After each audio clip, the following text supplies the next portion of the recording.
Good day, everyone. Thank you for joining us for the Cancer Education and Management in Underrepresented and Diverse Communities Graduate Certificate Information Session with collaboration with the College of Education here at the University of Illinois and Cancer Center of Illinois. I want to thank everybody who has joined us so far, and thank you for those that are joining us watching the recording. For those that have joined us, just a little bit of a heads up here on this slide. Your speaker and microphone have been muted. Please keep them muted throughout the presentation.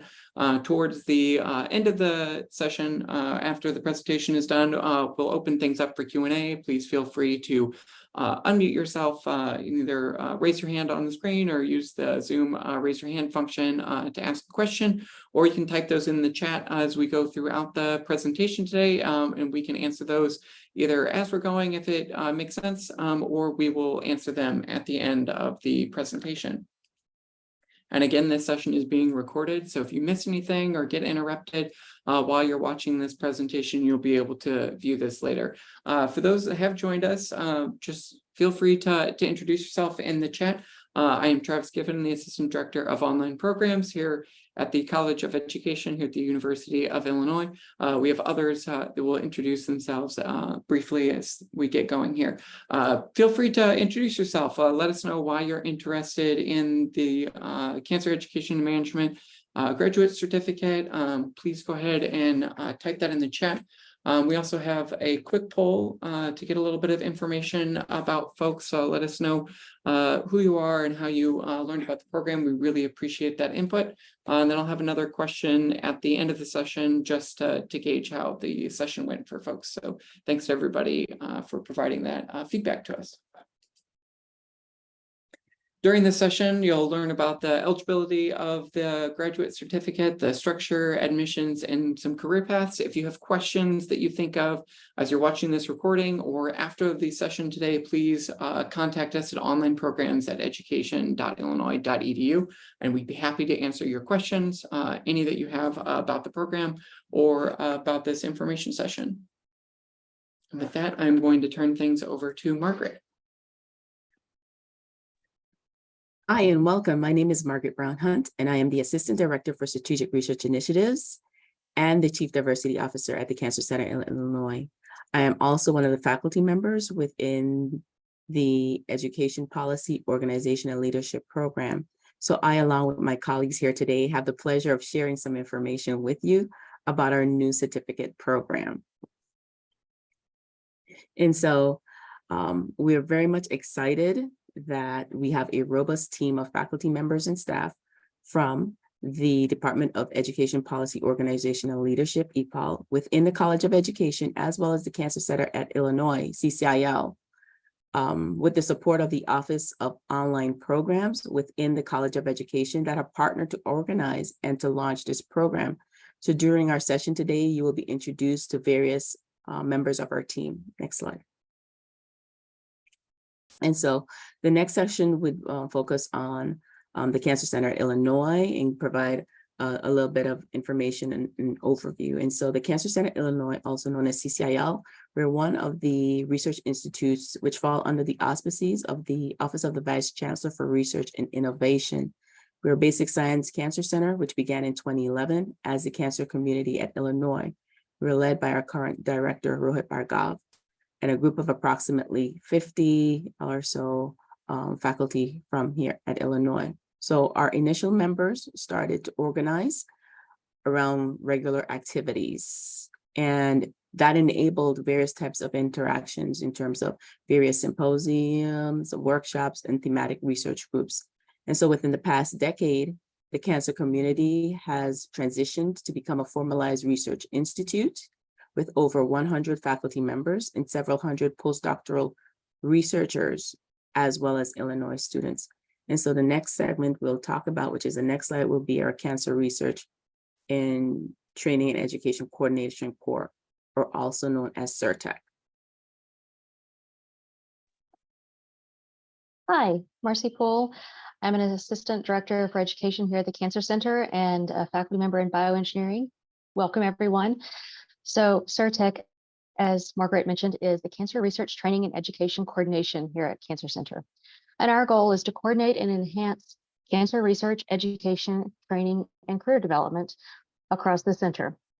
We span pre-college through postdoctoral and faculty training, and we develop and operate unique educational opportunities for our transdisciplinary research, bidirectionally connect our training to research programs, support cancer research and career development, and coordinate institutional resources that support CCL educational programs, as well as finally evaluate all of our progress to understand the impact of our activities.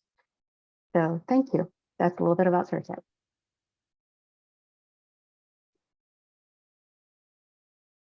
So for our next section, we'll focus on the Department of Education Policy, Organization, and Leadership. So drawing upon the traditional strengths in social foundations, education leadership, higher education, and human resource development, this department enables our graduate students and faculty to support and collaborate across various sections to promote various types of synergies. And as such, the department enables an interdisciplinary understanding of education policy, as well as practices that may come among traditional divides. And this may include like philosophers, historians, social scientists, organizational theorists, as well as education administrators. So as you can see, there's a breadth and depth in terms of the various scopes and strengths within the department. So in terms of this program, next slide, the faculty members who are associated with the program would include Drs. David Huang, Jessica Lee, myself, Margaret Brown Hunt, Dr. Osley Flores, and Theo Morton. And as I mentioned, and as my colleagues mentioned, during our session today, you'll have the opportunity to hear from several of them. Next slide. Thank you. And with that, I'm just going to briefly do some introductions for our College of Education program and staff from the Office of Online Programs and others that you might interact with throughout your graduate certificate program. We have Gina Poff, Online Academic and Student Services Coordinator, myself, Travis Giffen, Brianna Davis, our Online Student Advisor. We have Sangeetha Gopalakrishnan, Assistant Dean for Online Learning and Innovation of Online Programs. And you might also interact with Laura Ketchum, who's Assistant to the Head in EPOL. All of us are here to support you throughout your certificate program and throughout your journey as a student and a learner here at the College of Education in Online Programs. With that, we're going to start to move into the course structure and structure of the programs. Just want to briefly touch on the course structure. Our courses are offered in 8-week formats, offered each fall and spring. So there are 2 classes that are offered on 16 weeks during the summer or during the fall and spring. And each course is 4 credit hours. What that means is we have a part of term A and a part of term B. In this certificate program, you'll be taking 1 class at a time in those 8 weeks. It allows students to focus on the class at hand, but also move through courses at a faster pace than some other certificate programs. All classes do have weekly synchronous sessions. Typically, this is in the evenings, about 2 hours long. Attendance is expected for students, and we find that yields the best learning and participation for those involved in the program. Brianna will touch on a few more details about the program admissions process a bit later, but for now, we're going to move into course content itself.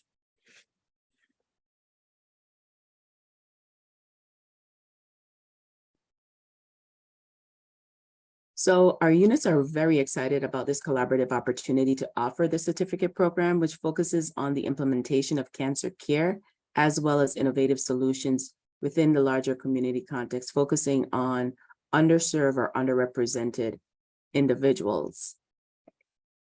And so the primary purpose is to, 1, introduce students to the program by allowing you to be exposed to various ideas, various theories, various philosophies surrounding diversity, equity, inclusion, and access, as well as the opportunity to look at the various contexts. One will be within the United States as well as the larger global context. So there is evidence surrounding health disparities within and among marginalized and underrepresented groups. And so this program seeks to introduce innovative solutions that would improve cancer care disparities. So as noted in the program name, we're focused on providing education and management strategies and tools which can be used within one's career path on a daily basis. So as Travis mentioned, these are graduate level courses, 400 and 500 level, and individuals can earn 4 credit hours per course. And these courses will be offered online, as was mentioned, and the courses will be offered back to back within a 16-week period. And so as shown, the courses will be offered in sequence. So we would have EPOL 515, which is an introduction to diversity and equity, followed by EPOL 517, which is race, gender, and sexuality issues, followed by BIOE 598, special topics on cancer, biology, and disease, and then concluding with EPOL 570, which focuses on educational development. So here we have a tentative schedule, and this proposed course schedule highlights which courses are taken when, as was just mentioned. So the fall semester will run from August to December, and the spring semester will run from January to May. And so this is the academic schedule that we'll be following. And we'll take the next few minutes to provide a general overview of what a few of the courses would look like. So next I'll turn the floor over to Dr. Flores, who will provide an overview of EPOL 517, Introduction to Diversity and Equity course. Good afternoon, everyone. Thank you for joining us. Again, my name is Osby J. Flores. I'm an assistant professor in the Department of EPOL. I'll be teaching the Introduction to Diversity and Equity. And so part of this course is going to be a unique context where there's going to be those of you who are doing the certificate, the cancer certificate, but also the traditional students that enroll that have a focus on K-12 and higher ed focus of diversity and equity. But for those of you who are enrolling as part of the Cancer Institute, there's specific readings that would help support you. And so the focus of the learning that you'll have is an opportunity to learn about the historical context of the influence in relationship between communities of color and health, right? And this kind of historical context. Then we'll also be learning about the structural impact of racism that impacts health disparities with communities of color. Then we'll take a look at the impact that COVID has had in spotlighting the health disparities, right? The health disparities existed, but what the impact of COVID has done. Then we'll take a look at current issues of practices around health equity. And lastly, we'll focus on the impact of workforce and health equities. And throughout the course, students will have some of the assignments that you'll be doing is a critical self-reflection where you'll look inwards in order to support the people, the communities that you work with. Then also the final product assignment is an action plan where you'll be asked to create, and recognizing your own context, what would be an equity health action plan that you'll create in your context based on all the learning that you've done in the course. And so that's kind of the expectation for the Intro to Diversity and Equity. And so following EPOL 515 is the EPOL 517 course on race, gender, and sexuality. And so this course looks at the intersections as well as the interactions among the various areas. And so the issues that will be explored will focus on healthcare, looking at the healthcare arena, looking at ways that these categories can contribute towards health inequalities as well as disparities, as well as considering various types of interventions and innovations. And so in looking at the course schedule, these 2 initial courses are geared towards providing the theoretical or foundational background which is needed to understand the various types of challenges surrounding cancer treatment, care, and delivery. And so our next speaker is Kristen Splady, who will provide the next overview of BIOE 598, which is the Special Topics in Cancer Biology and Disease course. Good afternoon, everyone. As Margaret said, my name is Kristen Giletti, and I'm one of the team members from the Cancer Center at Illinois that will be associated with the BIOE course.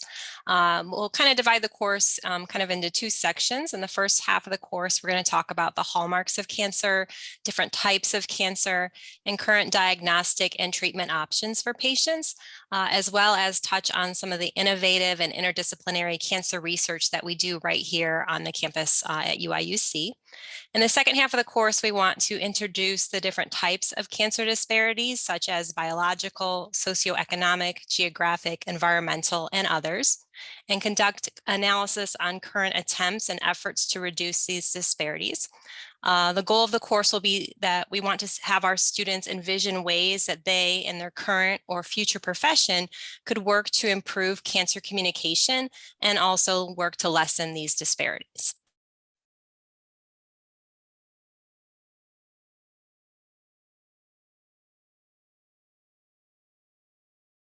Thanks, Kristen.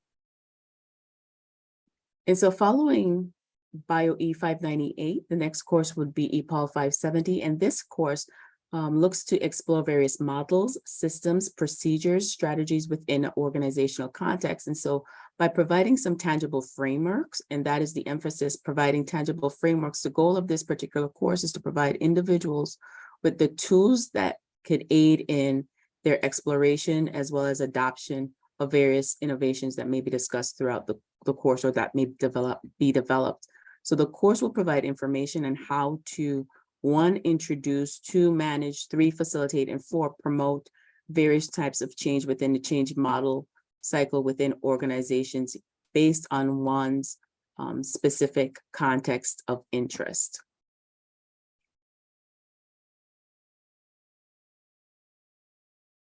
And so you may ask who or what types of career paths could benefit from participating in this program. And so our collective response would be anyone who works with or alongside underrepresented or underserved groups, or anyone having an interest to do so.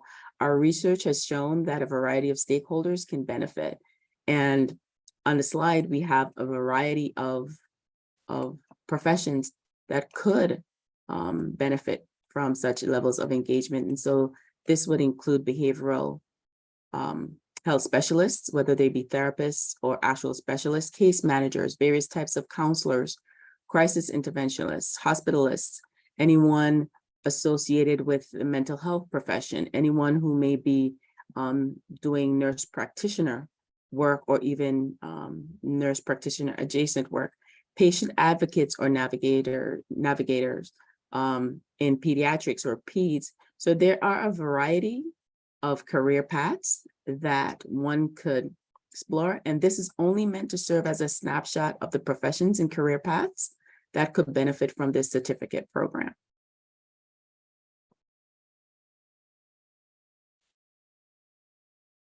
With that, Brianna's going to share a bit about the admissions process. Yes, hello everyone. My name is Brianna Davis. I'm the online student advisor in the Office of Online Programs. I'm going to take a few slides to talk about admissions and the application process. Admissions are processed through the graduate college application. So there's just one application that you will complete, and it will go through a review process with both our program leaders and the graduate college.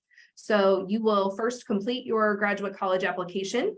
From there, it will be assessed. The program will make an admission decision, and the graduate college approves that decision based on campus requirements.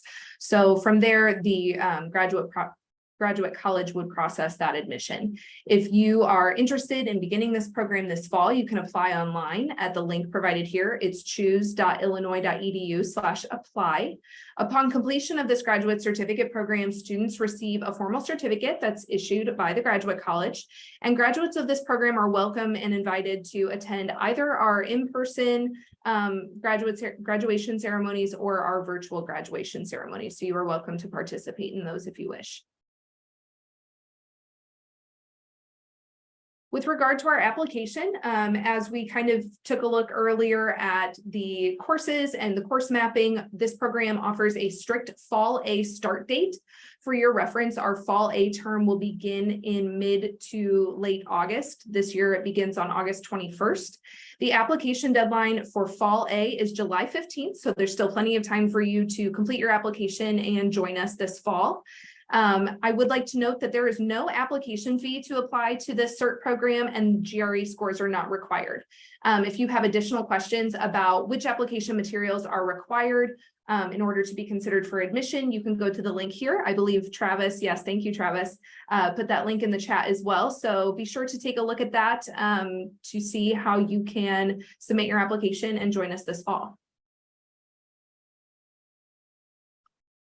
With regard to tuition and student financial aid, the cost for this program per credit hour is $510. Tuition is subject to change, and there are no additional fees for online students. For financial aid purposes, full-time student status is considered to be 6 credit hours per semester, which does fall into the way that we have this program mapped with 2 courses in the fall and 2 courses in the spring. So if you are in search of financial aid, this program is certainly financial aid eligible.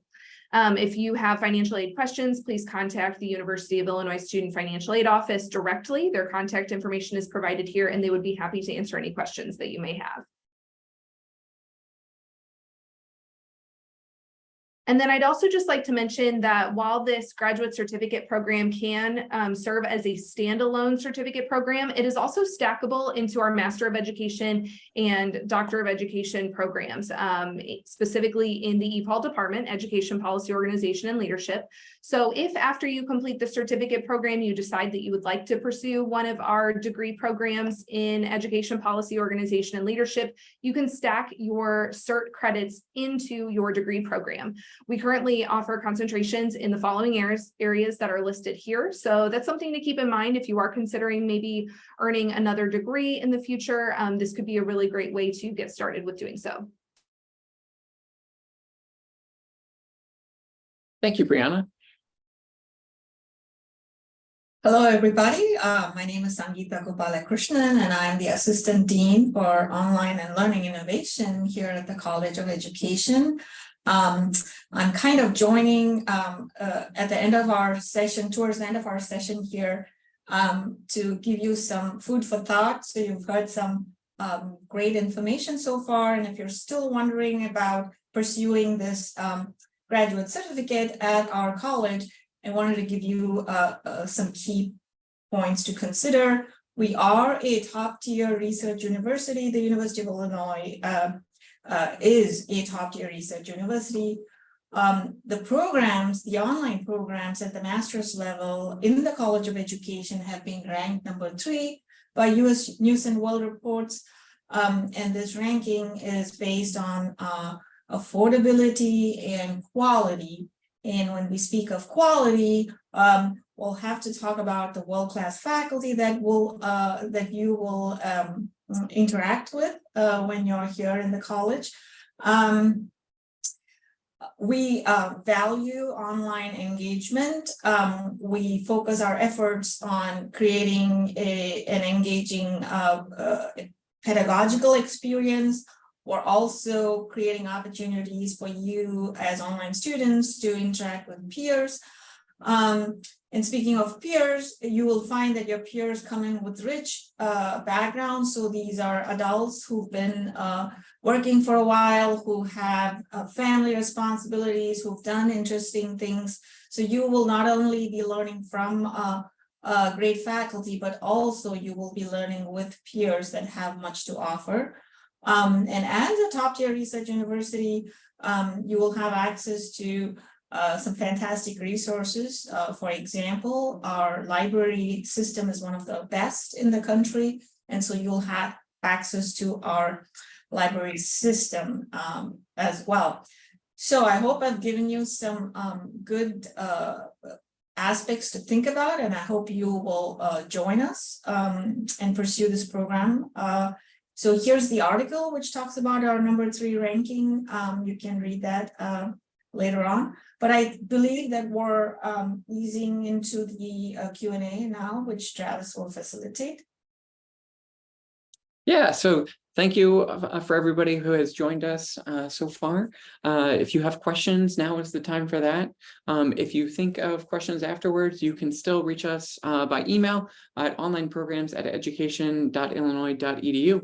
But now is the time for all of you.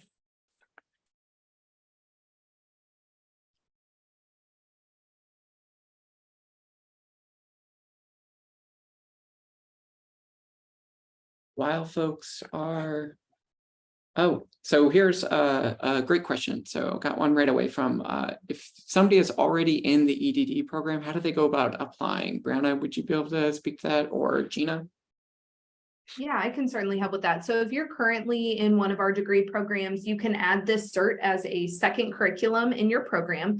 To do so, you would need to submit a graduate student petition, which I can work with you on an individual basis to get that link and to understand how to complete that form. But basically, you would submit a petition, which goes through the graduate college and our program administrators to get that second curriculum added to your program. From there, you would incorporate these courses into your program. Usually students do this as elective courses, so that way they apply as electives to their doctoral program and as required courses in their CERT program, but everybody's situation is a little bit different. So if you would like, you can reach out to me. I'll go ahead and put my email address in the chat here, and I'll provide you with specific instructions for how you can do that. And we can also take a look at the courses that you've taken and how this can fit into your current plan.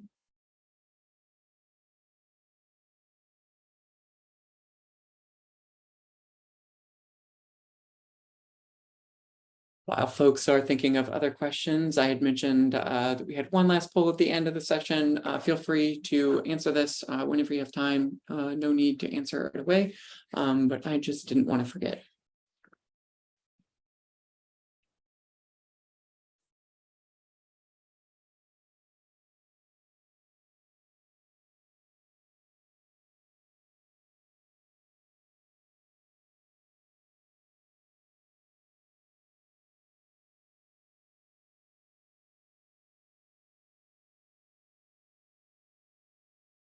While folks are thinking, I just wanted to remind everybody listening back to the recording that July 15th is the application deadline for fall. There's a fall start deadline to be able to work through the program in the order as Margaret and the other faculty have talked throughout the presentation. So we had a question here for Cancer Center folks. What's the involvement with the Cancer Center with the certificate program?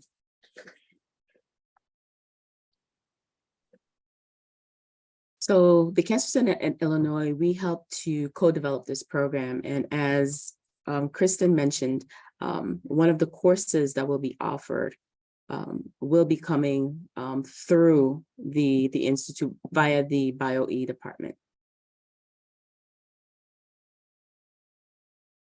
Thank you, Margaret.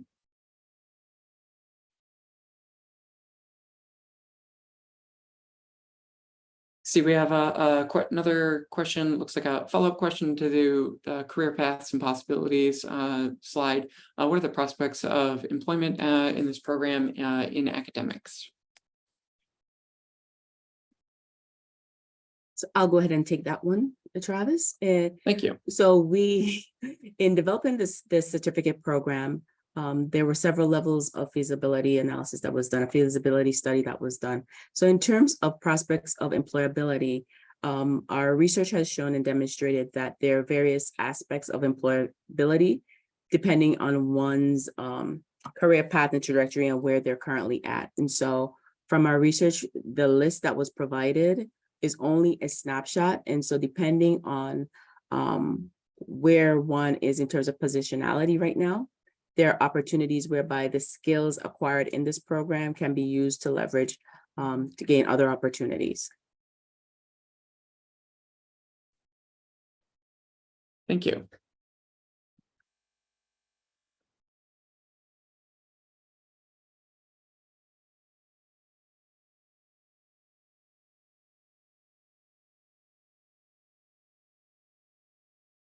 Thank you, everybody, for the questions that we've gotten so far. I'll give folks kind of a little bit of a last call or so of questions as things seem to be slowing down a bit. Want to be sure to be respectful of everyone's time today.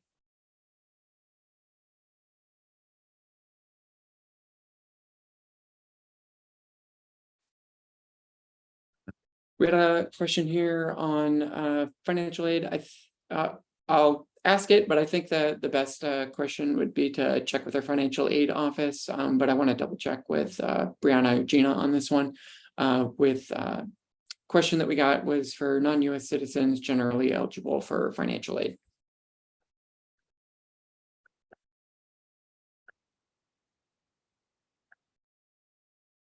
I will encourage you to reach out to the Office of Student Financial Aid just to better understand your options. I don't know the specifics about options that might be available to you as a non-US citizen. So I definitely encourage you to reach out to the financial aid office and they can best assist you.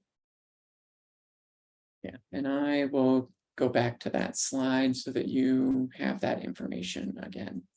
Yep. Yeah, so questions for financial aid, please be sure to, as Brianna just put in the chat, finaid@illinois.edu or give them a call at 217-333-0100.